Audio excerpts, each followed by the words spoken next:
Shalom Bapak Ibu, saudaraku yang dikasihi oleh Tuhan. Selamat pagi, salam sejahtera bagi kita semua. Ya, senang kita terus menjadi orang-orang yang setia dalam berdoa pagi hari ini. Ya, Bapak Ibu, dalam rangka Paskah, ya, saya ingin membagikan renungan yang berhubungan dengan itu. Ya, hari temanya adalah perkataan Yesus, akulah dia. Nah, ini pada waktu Yesus mau ditangkap itu ya. Yohanes 18 ayat 4 sampai 8. Saya bacakan untuk kita semua. Maka Yesus yang tahu semua yang akan menimpa dirinya, maju ke depan dan berkata kepada mereka, "Siapakah yang kamu cari?" Jawab mereka, "Yesus dari Nazaret." Katanya kepada mereka, "Akulah dia." Yudas yang mengkhianati dia berdiri juga di situ bersama-sama mereka.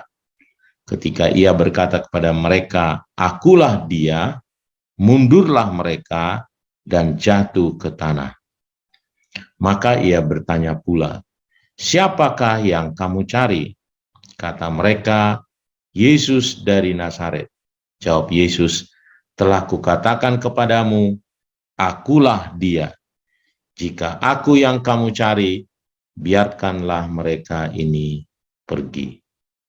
Ya, Bapak Ibu saudaraku yang dikasihi oleh Tuhan, jadi pada waktu Yesus sebelum dia disalibkan, ya, Yesus ditulisnya ditangkap gitu ya. Nah, seringnya bilang begitu, tetapi sebenarnya Yesus bukan ditangkap sebenarnya, tapi lebih menyerahkan diri dari cerita ini ya. Ya, nah, mari kita lihat dulu beberapa kebenaran firman Tuhan mengenai akulah dia. Apa makna dari pernyataan Yesus yang menyatakan akulah dia? Apa yang kita baca tadi, 3 kali dituliskan akulah dia. Ya, akulah dia. Yang pertama, akulah dia tadi di ayat yang pertama kita baca, maka Yesus yang tahu semua yang akan menimpa dirinya, maju ke depan dan berkata kepada mereka, "Siapakah yang kamu cari?" Jadi lalu dia berkata, "Akulah dia," karena mereka katakan Yesus dari Nazaret. Nah, ini bermakna bahwa Yesus menyerahkan diri dan untuk berkorban ya. Bukti penyerahan diri untuk berkorban. Dia tidak memakai kuasa ilahi untuk melawan ya, tetapi bersedia merendahkan diri sebagai manusia untuk ditangkap, diproses selanjutnya sampai kepada penyaliban untuk keselamatan semua orang yang percaya. Jadi dia menyerahkan dirinya ya. Jadi pada waktu itu tentara Romawi datang bersama dengan ahli-ahli para imam dan ahli Taurat. Dia mencari siapa Yesus yang dari Nazaret. Kemungkinan ada juga nama Yesus yang lain ya, sehingga mereka sebut Yesus dari Nazaret. Nah, di pernyataan Yesus mengenai akulah dia adalah ia menyerahkan dirinya. Ini dari kita lihat dari ayat ini. Dia tahu apa yang akan terjadi ya, menimpa dirinya. Dia langsung maju ke depan berkata, "Akulah dia."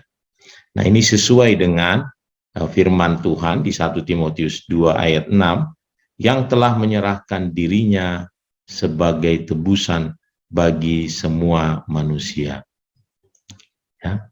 Jadi dia benar-benar untuk mati di salib itu, dia menyerahkan dirinya. Dia tahu apa yang akan terjadi. Kalau dia sebagai Allah, dia sebenarnya bisa melarikan diri, dia pergi karena waktu belum waktunya. Dia sebenarnya sering kali Yesus dilempari katanya, tetapi dia bisa pergi, ya, menghindar. Mengapa? Karena belum waktunya. Dan hari ini di ayat ini Yesus memang waktunya menyerahkan diri untuk disalibkan, makanya dia berkata, akulah dia. Ya. Nah, yang kedua, akulah dia, katanya kepada mereka, akulah dia. Kata akulah dia adalah pernyataan ilahi. Ya. Akulah dia, kalau dalam bahasa Yunani adalah ego emi. Ya. Ego emi ini sama dengan kata yang dipakai pada waktu Tuhan kita ditanya oleh Musa, siapakah namamu? Lalu dia berkata, aku adalah aku. Ya, yang kalau bahasa Ibrani adalah Yahweh. Ya. Istilah itu menjadi Yahweh. Nah, jadi firman Allah kepada Musa, Keluaran 3:14 itu, ya, karena ditanya siapakah namamu? Aku adalah aku. Lagi firman-Nya, beginilah kau katakan kepada orang Israel itu, akulah aku, telah mengutus aku kepadamu. Nah, jadi kalau dalam bahasa sama Yunani, ya, aku adalah aku ini adalah ego emi. Ya. Jadi sebenarnya Yesus itu mau berkata, aku adalah Yahweh, gitu, sama Allah. Ya.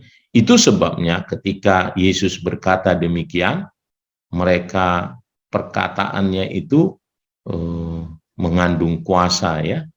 Mereka jatuh ke tanah. Mereka, para tentara itu, semua jatuh ke tanah ketika Yesus berkata, aku adalah aku, atau akulah dia. Nah, ketika Yesus berkata, akulah dia, di setiap kata perjanjian baru, selalu itu dalam bahasanya ego emi. Ya, itu sebabnya mengandung kuasa. Setiap kali dia berkata, akulah dia, itu mengandung kuasa yang luar biasa. Ya, misalnya Yohanes 8 ayat 24, dia berkata, jikalau kamu tidak percaya bahwa akulah dia, kamu akan mati dalam dosamu. Ini luar biasa, ya. Kalau tidak percaya bahwa akulah dia. Nah, ketika perempuan Samaria bertanya, kami sudah mendengar bahwa Mesias akan datang. Lalu Yesus berkata kepadanya, ya, akulah dia yang sedang berkata-kata dengan engkau. Itu juga mengubahkan kehidupan perempuan Samaria. Itu karena dia mendapatkan akulah dia. Ini luar biasa. Ini adalah tadi kata yang dipakai untuk Yahweh. Jadi kalau saudara-saudara kita, tetangga-tetangga kita ini berkata, di mana disebut bahwa Yesus adalah Tuhan, nah ini kata akulah dia itu itu sama dengan akulah Allah. Ya. Dan bahwa Yesus itu juga sering dipakai untuk kata Yahweh. Nah, di dalam perjanjian lama ini menunjukkan juga bahwa Yesus dan Bapa itu adalah satu. Makanya ada istilah Tritunggal, ya. Nah, yang ketiga, akulah dia, ya, akulah dia ini menunjuk kepada tanggung jawabnya, ya. Akulah dia, jika aku yang kamu cari, biarkanlah mereka ini pergi. Ini ayat yang terakhir tadi yang kita baca. Akulah dia, jika aku yang kamu cari, biarkanlah mereka ini pergi. Karena situasinya pada waktu itu agak kacau gitu setelah mereka jatuh gitu, ya. Lalu semua orang pengen ditangkapi, dipegang, Lalu Yesus berkata, "Akulah dia, biarkanlah orang ini pergi. Mereka ini pergi." Nah, ini menunjuk kepada tanggung jawab, ya. Saudaraku, kalau ada persoalan, kebanyakan orang menunjuk orang lain, ya. Ya, bukan aku, tetapi dia. Nah, ini dosa mulai dari Adam dan Hawa, ya. Waktu ditanya Adam, wanita itu, ditanya wanita, ular itu, gitu. Nah, menunjukkan bahwa Yesus menjadi contoh untuk tanggung jawab, ya. Dia bertanggung jawab betul untuk menyatakan kasih-Nya, membawa kita kepada Allah, ya. 1 Petrus 3:18, dia mati untuk segala dosa kita, ia yang benar untuk orang-orang yang tidak benar, supaya ia membawa kita kepada Allah.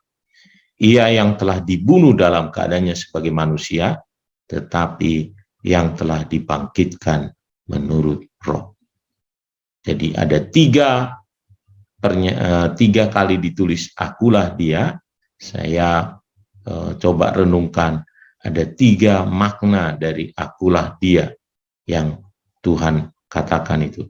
Satu adalah untuk menyerahkan dirinya, yang kedua untuk menyatakan bahwa dia adalah Allah, dan yang ketiga adalah untuk mau rela bertanggung jawab atas hidup kita yang orang berdosa ini. Dia mau mati menggantikan kita di kayu salib. Mari melalui peristiwa besok akan kita ingat kembali kematian Kristus. Mari kita ingat bahwa Allah kita, Allah yang sudah menyerahkan nyawanya bagi kita, Allah yang menyatakan dirinya dalam Kristus, dan Allah yang mau mengambil alih, ya, tanggung jawab akan dosa-dosa kita. Dia membebaskan kita, dan patut kita bersyukur, menyerahkan hidup kita kepada Tuhan, mengakui dia sebagai Allah, mengakui dia sebagai Tuhan atas hidup kita, dan kita mau berserah kepada Tuhan senantiasa. Biarlah ini menjadi renungan bagi kita. Tuhan memberkati kita semuanya. Ya, mari kita berdoa.